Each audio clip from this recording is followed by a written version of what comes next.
years. And it's also recognized as a national best practice for identifying at-risk older adults and connecting them to critical services. And that's really the idea behind the Gatekeeper expansion, is that it's recognized and that all of you will be starting similar programs in your community. Okay. And we're going to go to the next slide. All right. So you may ask, why is Gatekeeper a best practice? Well, there's several reasons why that is, and a lot of that we have seen firsthand here in Multnomah County, and also talking with folks in the business community. So one benefit is it's streamlined access to a confusing array of services. And so what that means is, for the consumer, it can be very off-putting. And fortunately, with ADRC, we're kind of making strides in having that one stop where folks can get services. But for the layperson who may not be familiar with ADRC, it's a way of just taking away some of that confusion and not having to know our secret language, if you will. Is it protective services? They don't need to know. They don't have to label or figure out what the end result is going to be. They're really looking at some of those warning signs. So again, it's just like trying to make that a very easy connection to our network. The other advantage or reason why it's the best practice is that trained businesses, they feel empowered to advocate for their customers, because several people in the business community, if we think of like utility companies or banks, credit unions, transit drivers, they really want to help the folks that they serve, and this program allows them to extend the good customer service they already have in place. So it's just another opportunity for them to provide good customer service or to advocate for folks. It's also a very good opportunity for businesses to outreach to help their disenfranchised customers, because again, they don't know the resources, and we don't ask them to know that. That's not really part of their job. They're very busy. So by placing that one phone call, they're placing a lot of trust in us in the network to see what we can do on our end to create a plan that's going to be beneficial to that customer or our consumer. And also, the next bullet on the slide is that consumers, as I mentioned earlier, are not often aware of our services. Sometimes our services change. Sometimes there's eligibility for different types of services. So how do we, again, make that seamless and easy for folks to access? It also provides a community safety net, if you will. And I've been amazed by the number of times where we've had multiple Gatekeeper calls from different people out there in the community who are really concerned about one of their customers. So it hasn't been uncommon for us to get maybe a referral from a firefighter who's gone out for a public assist call. Maybe they've gone out several times. Maybe from a letter carrier for the same individual, where folks are really concerned. And that's really beneficial because it does provide that wraparound or safety net where multiple folks are seeing it from a different perspective and providing sort of some safety net. And again, that might also escalate it to maybe a protective service issue or maybe more of a systemic issue going on in that person's life. Other thing about Gatekeeper is that most of the folks that we train, they're not mandatory reporters, so they're not obligated under Oregon law to report neglect or self-neglect or abuse to us. Obviously, we want those reports, and if we want those reports, we need to make it very easy for them to access us. So it's a great way for folks, for example, like in the banking industry, who may see financial exploitation, the letter carrier who sees mail stacked up. They're looking at certain warning signs, and it's a great way for them to say, hey, even though I'm not required by Oregon law to make this referral, I'm calling because I'm very concerned and would appreciate you guys looking in on the situation. And the last bullet there is the training curriculum is tailored to the business or agency, and that's also really important. There's fundamental changes that the Gatekeepers are looking out for, and during future trainings we'll talk about that. But the great thing about this program is that the training is really tailored to the need of that business. So it could be like a 5 or 10 minute stand-up with letter carriers in the morning, or it could be a more involved hour-long training with staff in a different type of business. Okay, next slide is why is this program important to the business community? And some of this I may have already mentioned earlier, but I wanted to drive home a few points here.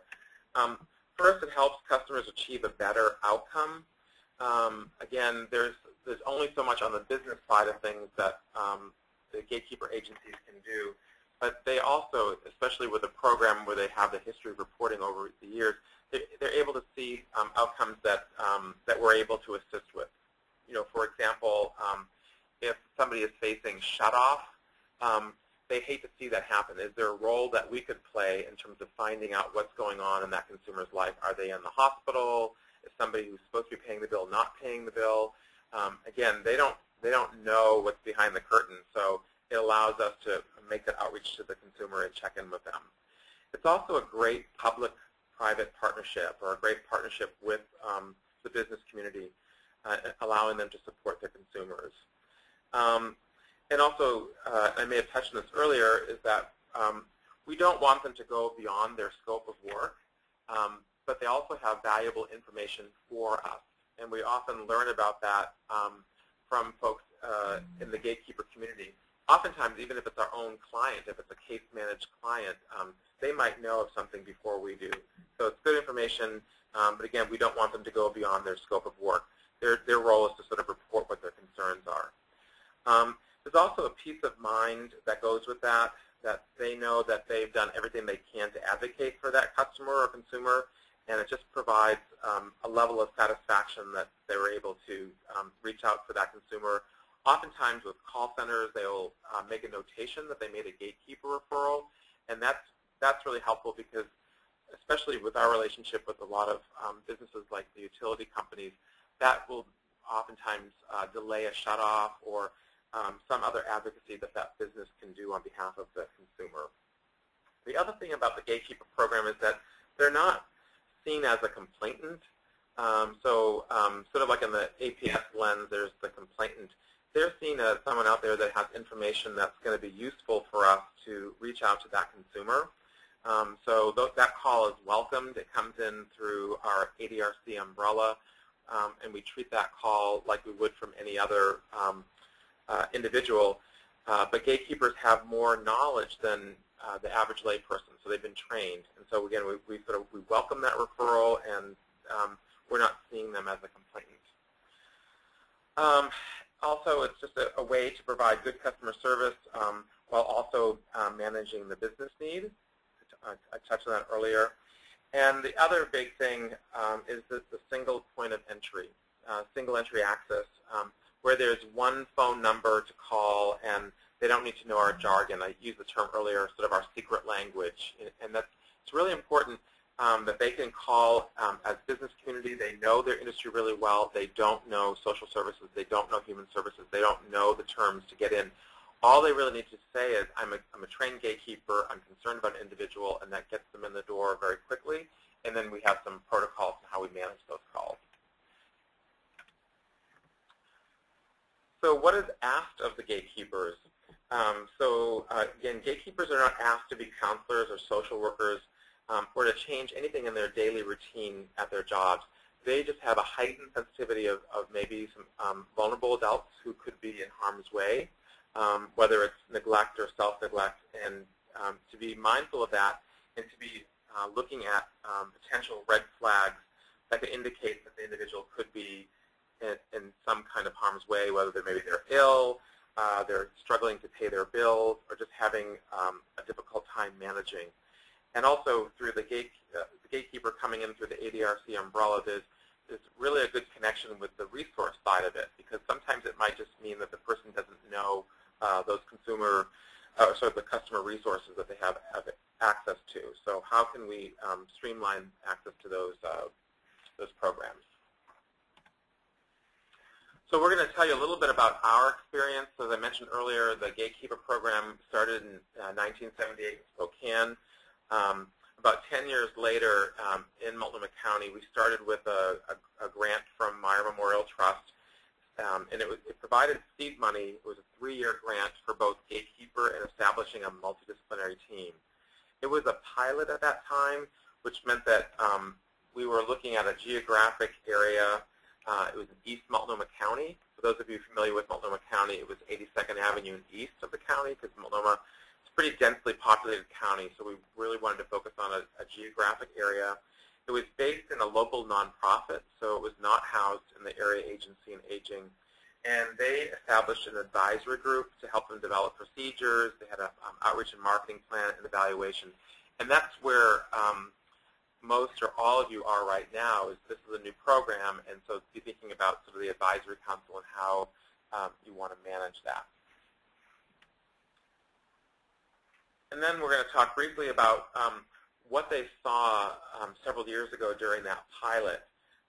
So during that 3-year pilot, there were over 300 people that were referred to the Gatekeeper program, and 48% were unknown to us and offered service linkages. So that's a pretty high percentage. So what we often find with this program is that we don't have the staffing ability to knock on every single door, nor should we, but the gatekeepers are identifying folks that are at higher risk and allowing us to actually have more targeted intervention and outreach with those folks. And 25% were receiving services prior to the referral. So these are folks that were currently case managed. And as I mentioned earlier, sometimes the gatekeepers are in a better position to see change. So the example that you see here is that gatekeeper calling in saying they have a customer for many years. She's received a shut-off notice while in the hospital. That may be something the case manager was not aware of, or the options counselor. So they're asking us, could someone check in on her? Again, that's useful information because that allows us a chance to make contact with that existing consumer and see how we need to change that care plan. During the pilot, over 23 organizations participated in the program, and we produced nearly 2,000 trained gatekeepers who work in the community.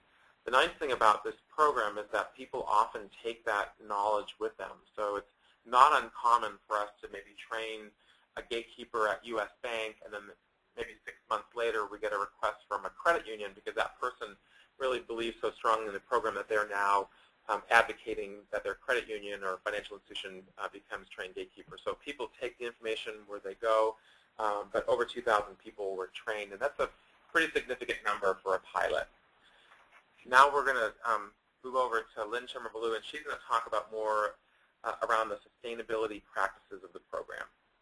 Thanks, Paul. So after we had that 3-year pilot program, and it was very successful, we did absorb the program into our local area agency on aging, and that was in 1990. So the program was operated through the AAA, and was operating very well, and ongoing community presentations, ongoing gatekeeper referrals were made. A lot of those original partnerships through those original organizations were really solidified, and some true gatekeeper champion organizations really came forward, particularly the utility companies and the letter carriers and several bank branches. In 2009, the program expanded, and a half-time coordinator position was brought on board, and that's where I entered the program. And through that time period, we conducted 47 community presentations, training to 34 different groups. I also was able to do 2 train-the-trainer sessions to train some volunteers to become part of the Speakers Bureau to build the community outreach that we were doing. And that was a really nice part and a nice addition to the program, is having that Speakers Bureau, being able to utilize volunteers.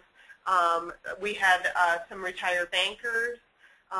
We had a retired letter carrier who became part of that Speakers Bureau, and then just various other community advocates who were really just interested in helping to spread this word. That was very helpful to me during this time. And then a couple of years ago, back in 2012, we celebrated our 25-year anniversary. We have some wonderful support through our Board of County Commissioners. And 2012 was also another big year in that we started entering the calls, the gatekeeper calls, into our ADRC call module. So that was a big step, and also helped with kind of that continuity of how we're tracking calls and what's happening with those calls, and being able to track data for the gatekeeper program through the ADRC. we received an award from the Aging Network Volunteer Collaborative. This was the What's Working Effective Practices program. So that was a nice award to receive. We received a little bit of funding for that award, and through that we were asked to conduct a webinar similar to this one, which was several people from across the country logged into that webinar.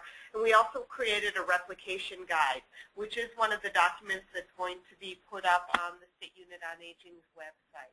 That replication guide that we created through this Effective Practices Award. So getting started with your Gatekeeper program, you probably have lots and lots that you're thinking about as far as how do we get this started, how do we get going with this. A very critical part, first step, is identifying your key partners. Who are some key partners in your community? You need to think about how is your community structured, who's going to be that hub or that lead agency, which all comes about after identifying those key partners and then looking at who is going to be that hub or that lead agency. And you know your communities best. This is where you need to really kind of be thinking broadly about what structure, what type of setup is going to work best.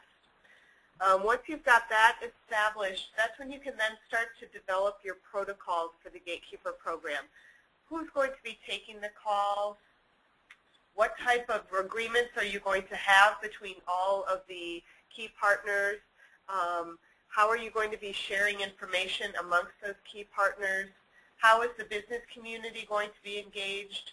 Are there any early on Gatekeeper champion organizations that you could identify that can really be part of this process and helping to shape those protocols and just how the program is going to be brought about throughout the rest of the community? So these are very important steps. And then, of course, once you get your program going, you always want to be thinking about planning for sustainability. What needs to be tweaked through these early bits of the process and what's going well, kind of looking at also, I'm a big believer in the plan, do, study, act. You know, what is going well, what little tweaks need to be made to keep it going, and then looking at long-term sustainability. Everything from funding to key partners, bringing in new key partners. And this is where an advisory council can also come in very handy to kind of help with that sustainability piece and looking very broadly at the community, what was learned in those early days of the program, and what we need to do, what you'll need to do going forward. Again, this is kind of going back, but again, as Paul said, kind of really driving it home, key elements of the Gatekeeper program. Having memorandums of understanding and working agreements with partners, that's going to be very important. Everybody fully understanding who is doing what. What is their role? What is your role? What are those working agreements? How are you sharing information? What limits you from sharing information, and how can those barriers or limitations be worked through? Identifying the key partners, establishing a lead agency or a hub, and then development of protocols, triage techniques, and having those mechanisms for sharing information. All of these parts are very important for a smooth running Gatekeeper program.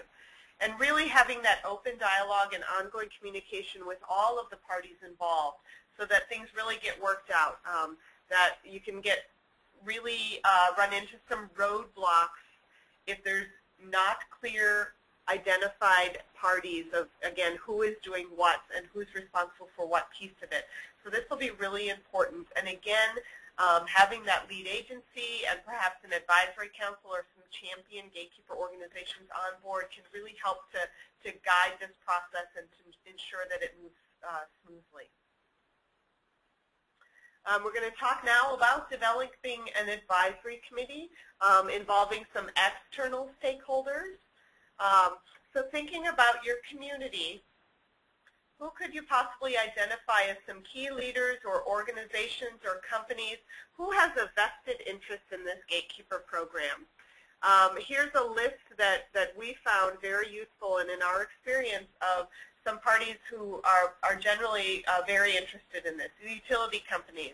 Paul talked about that. We work very closely with our utility companies here, and again, oftentimes they will hold off on a shut-off because they know they've made a gatekeeper referral and we're on it. We're looking to see what exactly is going on that's preventing this person from staying current with your utility bill. Police, fire, and rescue are often very interested in supporting this program. Other local agencies support programs in your community, social service agencies, banks and credit unions. In the past, I had done a gatekeeper presentation to the Oregon Bankers Association, and they were very interested in finding out why is there not a gatekeeper program in my community. So banks and credit unions are ready. They have heard, many of them across the state of Oregon have heard a gatekeeper presentation or heard of the program, so they were very interested in having this program. Letter carriers are a great resource. Getting connected with your local letter carrier union is going to be important. Finding out who is the union president, who are the union stewards for the letter carriers, and getting them on board. To this day, we still have our very dedicated retired letter carrier who is out doing community presentations. He's expanded his reach into Clackamas and Washington counties as well. He is a trooper and a huge champion of this program. Housing providers, many housing providers, if they have kind of some wraparound services or a service coordinator in their building, they're very involved in the program, and transportation providers as well. So be thinking about, kind of get a little list going, brainstorm with yourself or with a group of people. Who are some groups in your community that can be involved at the ground floor of this to perhaps serve on an advisory committee or at least provide some input in your early development of protocols. And be sure to include key internal stakeholders and partners. These could include adult protective services, mental health services, agencies or services for developmental disabilities, APD staff, centers for independent living, senior centers, and then community advocates. Here in our community in Multnomah County, we have Elders in Action. They've been involved, and they have a large troop of community advocates who have been armed with the gatekeeper information, and they not only help carry the message, but also have their eyes and ears ready and listening and watching for signs, and are doing wonderful gatekeeper referrals. So kind of run through your internal stakeholders that you currently work with or interact with, that you already partner with on other projects. Who needs to be at the table as you're getting going with your gatekeeper program?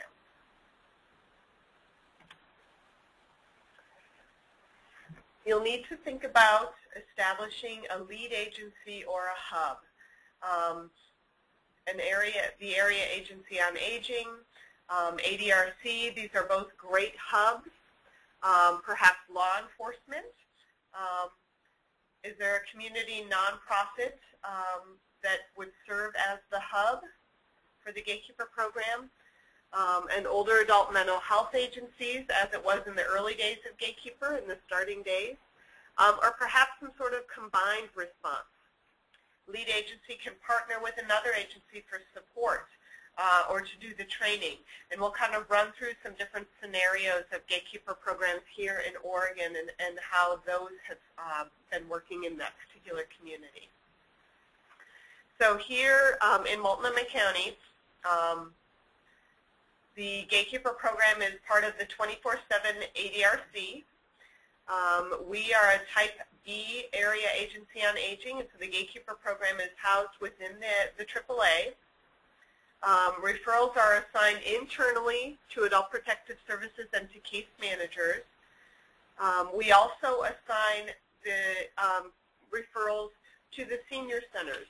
So we partner with various, we call them district centers. And those district centers or state senior centers have case managers. They're doing the OPI case management. They're doing options counseling. They're doing a lot of their own programming. And so we also refer our Gatekeeper referrals to those senior center case managers. Those programs are neighborhood-based, and so we're looking at kind of geographic area. There was a question that came in that talked about what do you mean by the hub? So the hub is going to be the entity or the organization that is really driving this program, that is the holder of the memorandums of understandings, perhaps, the different MOUs that maybe you may have with different organizations. They are the ones who are taking the lead in establishing the protocols, the triage techniques. They're basically the lead agency. So really kind of determining and setting the tone for how the program is going to run, who is going to be partnered with, where there might be gaps where a partner needs to be brought on board. The hub is probably the organizer of how Gatekeeper trainings are conducted in the community, how those trainings are getting out to the utility companies, to the letter carriers. And maybe because of the contractual relationship from the City on Aging, the hub might logically be the local AAAs.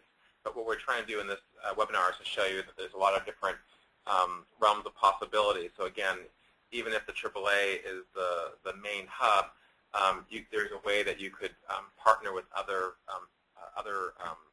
agencies to make this be an effective model. So here in Multnomah County, all the Gatekeeper referrals that come in are logged in the Aging and Disability Resource Connection call module and are emailed to the worker and to the supervisor. So if when the Gatekeeper referral comes in, if it is determined that it is someone who is already receiving services either through our Medicaid long-term care system or already has an adult protective service investigation going on, or is being case managed at one of our district centers, one of those senior centers, then this information through the Gatekeeper referral is emailed out to that caseworker and to their supervisor. So if someone is out in the field for the day or out on vacation, there's two people that are receiving this information. And we've had the program operational here in Multnomah County for 27 years. And do we have another question? We just have a comment from Christy Murphy, and that is that the idea is that with the ADRC region, the group that's governing the ADRC region will decide who the hub is for that region, and sort of figure out who that lead person will be on the Gatekeeper. So it's an ADRC decision, that regional decision.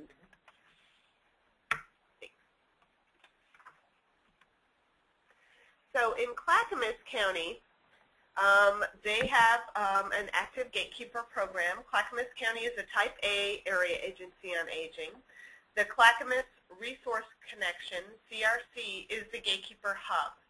The Gatekeeper referrals come in through the CRC's ADRC, all the letters, alphabet soup, and then the referral is directed to the appropriate office. And that office contacts the individual, assesses their needs, assists in providing whatever help might be required, and kind of triages it from there.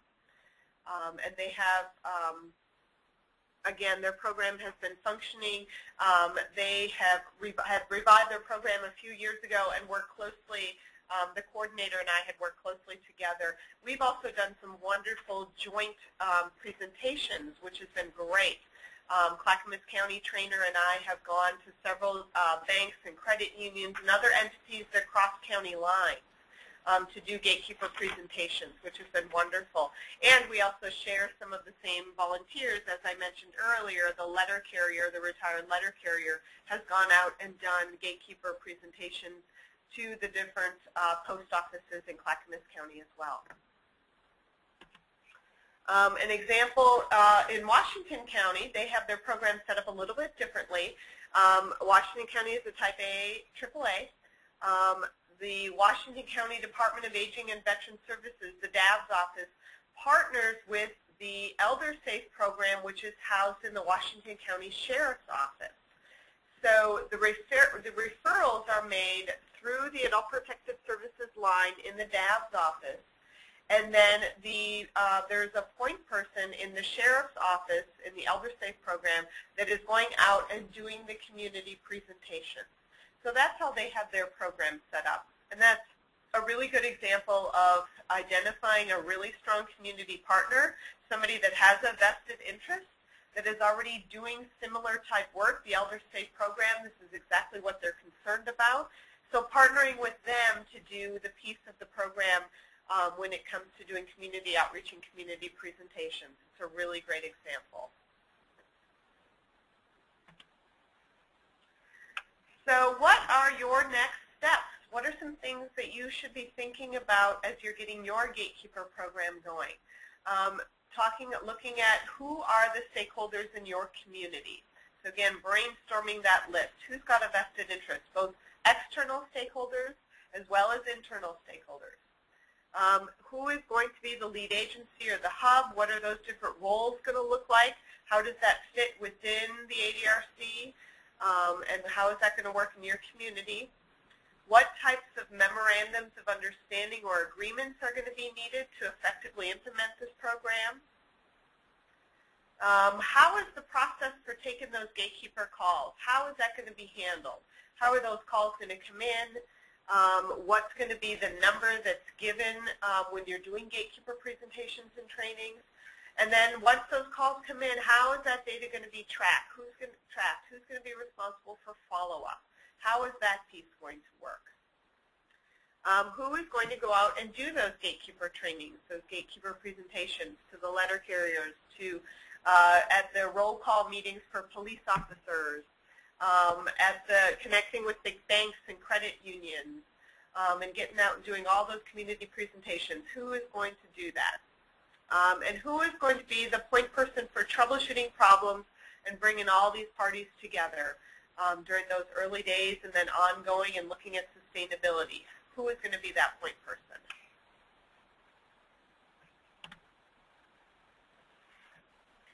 So it looks like that's the end of the material they had to present. So if you guys have any questions about the material and the first steps that they talked about today, you can type them in. We'll keep an eye out for them. Want to thank Paul and Lynn. We really appreciated the information, and we want to make sure that you guys know that we have 2 more webinars scheduled. One on February 20th, where we'll talk specifically about planning and implementation. So we'll cover all the nuts and bolts about launching and building that successful program. And then a couple weeks later on March 5th, we're going to talk about sustainability. How do you build your volunteers? How do you provide recognition? How do you get media involved and get that in-kind and funding support? So let's see. I'll leave that up there for a minute, and we're going to take questions. I think it looks like there's maybe one. Do they have a training program that they can share with you guys? I have various different PowerPoint presentations that I do. I assume you're talking about a training program for Gatekeeper organizations, so the letter carriers, the banks and credit unions. There's a couple different techniques that are used. I have several different PowerPoint presentations, and I don't always do a PowerPoint presentation. Sometimes when it's at, with the letter carriers and you're going before they hit their mail routes, or if it's talking to police officers before they are out on the streets for their shift, those are very short little 5-10 minute stand-ups, and you're just kind of getting the information out. Most of my presentations are about 45 minutes to an hour long, and depending on the size of the group and who I'm talking to, sometimes it's just an informal conversation and dialogue training, and sometimes it is an actual PowerPoint, and sometimes it has been a webinar. So yes, I'm happy to share those materials. And I believe that the plan is that those are some of the materials that will be on the State Unit on Aging website. Yep. That we're getting ready to put up there. And also there is a Train the Trainer manual that I had created, and that's another one of those pieces that's going to be up on the State Unit on Aging website. And that's to train your Speakers Bureau, to have additional volunteers who are out doing community presentations about the Gatekeeper program. So we will send you guys a link to everyone who was on today. We'll send a link. We're hoping toward the end of the week that will be posted, and as soon as it's posted and ready, we'll send a link out so you guys can get to it and tell you where it is.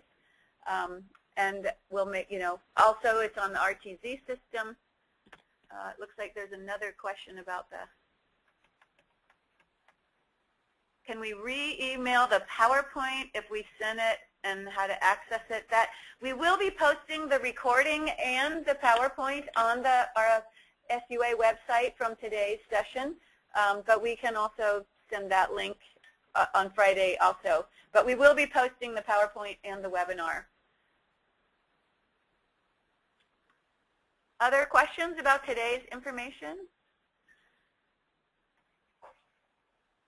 Looks like I want to make sure that you guys have been reading the chat. There have been some people putting some chats in here, and they go out to everybody. So folks have also heard of organizations that can be mandatory reporters, but staff sometimes are uncertain if a concern rises to the level of abuse or not, so are more likely or willing to call gatekeepers than to call APS folks. So they feel more comfortable doing that. And then also there's a question about talking more about the mental health connection and how you guys have worked with mental health when calls involve mental health related issues. Is there anything? So are we talking about the first one as well, or is that more of a comment? It was more of a comment, but if you want to talk about it, please do. Maybe I could just start with that one. So we have no wrong door here. So Adult Protective Services is often doing presentations with us. Because we're a 24/7 ADRC, Adult Protective Services will often use our phone number because we have the ability to go after hours. We have consultants that can go and check on folks, so we have that ability 24/7. So in our county, oftentimes when it's law enforcement or mandatory reporters like a doctor's office, they're typically calling our Protective Service office. But we have an agreement with them, so we can take those calls. We can warm transfer. We might get some basic information. If it's urgent, we can warm transfer. So we have some internal protocols to work with that. So there's really no wrong door in Multnomah County. And then with regard to mental health, we do have a memo of understanding more specific with our ADRC as opposed to Gatekeeper.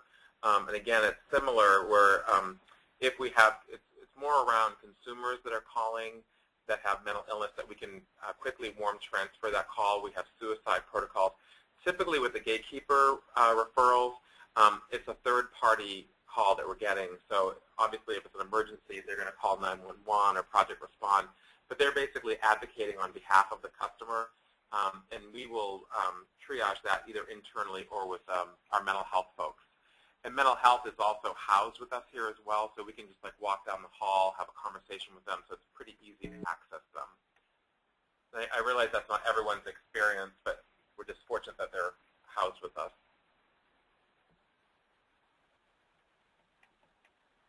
Great, so hopefully that took care of your questions. Let's see, I'm looking both in the chat and in the question box, and I'm not seeing anything else. Just a second here. Once a referral is made by a gatekeeper, do you follow up and let them know you have followed up? That question gets asked a lot with gatekeepers who kind of want to know what happened. And this is something that I cover when I do a gatekeeper training. Because of confidentiality, we don't necessarily follow up back with the gatekeeper to say, oh, thanks for calling, we went out and we did this. And now certainly if it's a utility company and they have held off on doing a shut-off notice because they know that we're doing some follow-up, then we will follow back to say, okay, without going into great detail, we followed up and it looks like we've got a payment plan going, or that type of follow-up piece. If it is an issue of Adult Protective Service, APS might be doing some follow-up if it's part of their investigation, those types of things. But typically, no, we're not following up. What I ensure and tell to our gatekeepers is that there is some follow-up on every single gatekeeper referral that's made. That doesn't necessarily mean that everyone is getting help, because not everybody wants help, and we really value choice and people's rights to folly and to live the way that they want to live. So the gatekeeper organization, the gatekeeper who's making the referral, just really needs to trust in the system that we have done everything that we can, and that the person that they've called about, the consumer or the whoever it is self-directing and making some choices. It's an excellent question, and as Lynn pointed out, we get asked that all the time, and the next webinar we do, we'll spend a little bit more time talking about that, because it does get into choice and how we frame that with training. It's also important for the gatekeeper organization to know what your protocols are. So even though we can't necessarily share what happened, we ensure that there'll be an attempted home visit or connection with that consumer within 5 business days. So that's really good for them to know, and it's also good for them to know sort of like what our role is, because oftentimes we'll hear, well, I made a gatekeeper referral and nothing happened.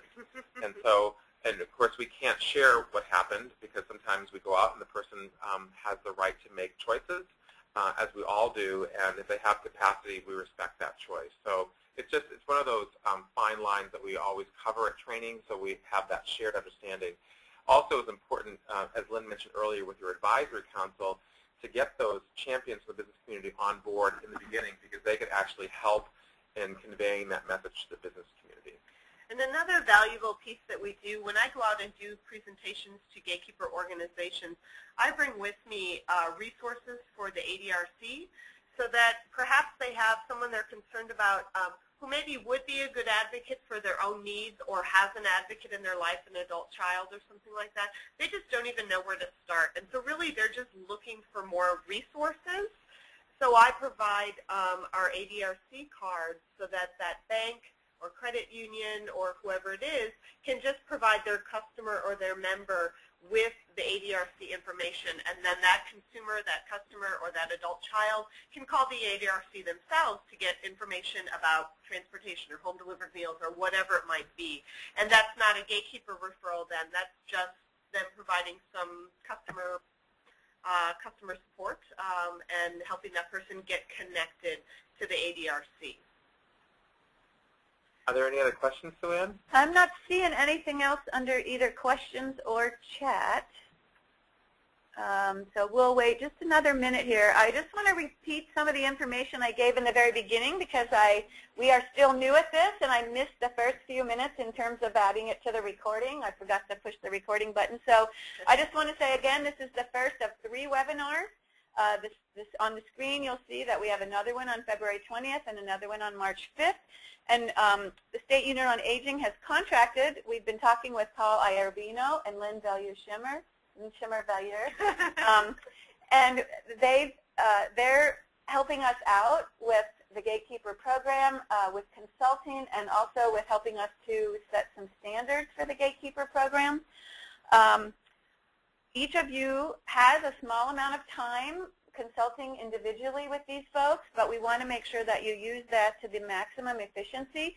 So we're asking that you really look at the materials, listen to the webinars, and then sort of figure out what you really need from these guys.